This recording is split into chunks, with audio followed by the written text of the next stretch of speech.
a favor I'm going to ask you about. Don't let death become a normal thing.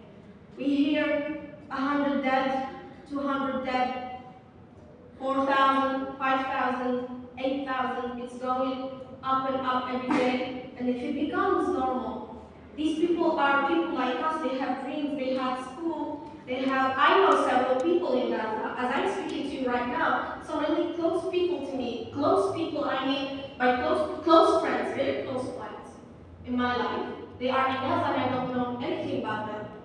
Imagine having someone who is so close to you over there, and he dies and becomes a number, and it's normal because it's numbers, right? They are people, they have dreams, they have hobbies, they have lives. And if we don't speak for them and we let it be normal in our life, a routine, all Palestinians are dying every day. It's not new. They have been dying since 70 years, right? If we let it become like this, then we are dead as they are. There is no difference between us and them. This is why we should never let them normalize that in our lives. We should never normalize people, human beings being dead and being killed. What is happening right now in Gaza is something we should speak about every day and never keep silent. Never keep silent because it's not going to fall with being too old. Like القضية لا تسقط بالتقدم. القضية لا تسقط بالتقدم. It's not because it has been going for so long that we shouldn't speak about it. And then the language used. The Western propaganda has been using its language in a very smart way. Do you remember when the 7th of October got exposed for the 7th day? The next morning we woke up and 14 babies beheaded. Beheaded, their heads were cut off. So the Western propaganda wants the other people, the Western people to see and to think that since they beheaded babies, there must be monsters, that we shouldn't sympathize with them. They are criminals, they are terrorists, they beheaded babies. So they spread this lie, and then when it was exposed that it's a lie, they only said no evidence were found. They didn't say it's fake news, they said no evidence were found. You see, choosing the word in this case is very important. So you should be very smart when you use your words with them too. So if you say, I do condemn Hamas, or I don't condemn Hamas, I don't condemn it, they're going to say, so you are a pro-terrorist. You support terrorism.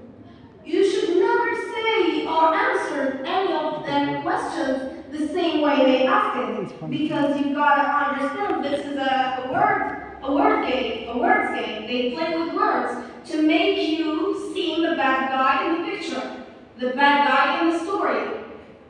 So since they are telling stories over there, then we have social media too, and we are going to tell our story the way we want it, with the words we choose. So it's very important to understand that the language used in the speech, in the narrative, is one of the greatest and most powerful weapons we should pay attention to. So not making it religious. And when you address to someone in English, you are basically addressing to the international audience. You are addressing to everyone in the world who speaks about, who is interested in the Palestinian cause. So if you make it about Muslims, nobody is going to sympathize with you. If you make it about Islam, then you're an ideologist and you are not worth listening to. Do you understand, or do you remember when, who saw the Muhammad Hijab interview with Peace Morgan? Same people who saw the other interview. You should look that up. Muhammad Hijab and Bassem Youssef. These two interviews are very important interviews in this period. Yes. And he told him, Why did you refer to me as a pro-Palestinian and you did not say that I'm a Harvard graduate?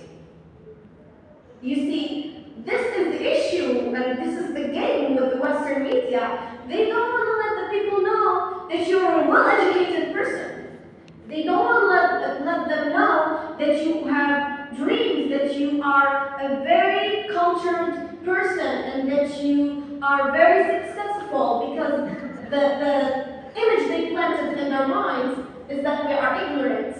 We don't pay attention to education. We are not well-spoken people. We do not dress well. This is why Bella Hadid, when she spoke up, she was threatened. Because why? People won't listen to someone with a beard, but they will listen to a beautiful model. They will listen. People who love Bella Hadid will search the things up and understand what's going on, what is really going on. So when someone from their side speaks up, someone from the Western community, a well-dressed, according to them, a beautiful person, a face of media, speaks about the cause, it's very dangerous. This is why several celebrities were killed, and it's still a secret till now in the Western community. They were killed because they wanted to expose things, and the impact of these people, the impact of these celebrities on the Western audience was so scary for these people who are in power and who are in charge. So you gotta be careful when you speak about a humanitarian and a political issue to the West, because they won't listen to you if you are going to speak as a Muslim. You should speak as a human being. Since they are pretending and bragging about humanity, then we should speak about humanity. Because no human being will accept people being killed and bombed in an open-air prison. Resistance support. So,